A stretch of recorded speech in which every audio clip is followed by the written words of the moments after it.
As the nation responds to the tragic school shooting in Texas, families are left grappling with how to explain to their children this horrific act of violence at a setting that is meant to be a safe haven for them.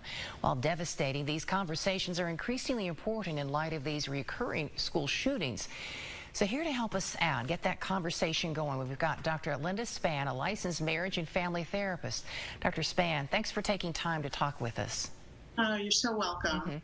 So what advice do you have for parents or caregivers of children who are struggling to explain these events? Yeah, it's a very good question.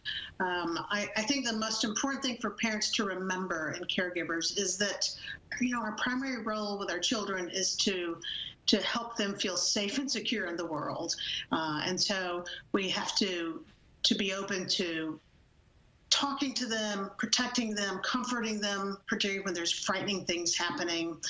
So I think it's really important to amp up on conversations and also comfort and protection. And this is tough on adults too. So how can parents cope with their own feelings of anxiety? Yeah, and that's a really important point, which is that as parents, we don't want to put our anxiety onto our kids. We want to seek out adult support outside the earshot of children, either professional support through therapists and other professionals, or a trusted friend or clergy. But it's really important for the adult to find their own calm place, particularly as they then move to comfort and talk to their children. Yeah. Okay, let's talk about warning signs. What should we be watching for? When do you know it's time to seek professional help?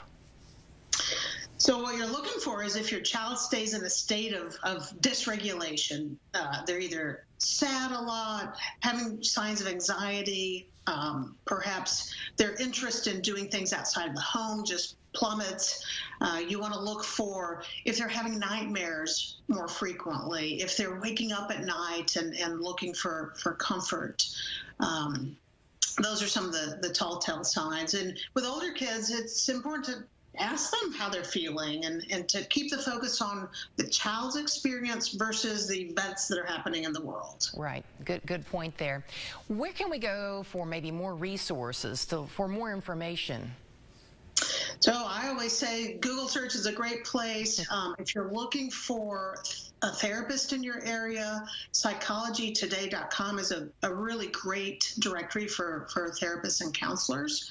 So I highly recommend that. Great. Dr. Spann, thanks so much for talking with us today on Studio 3.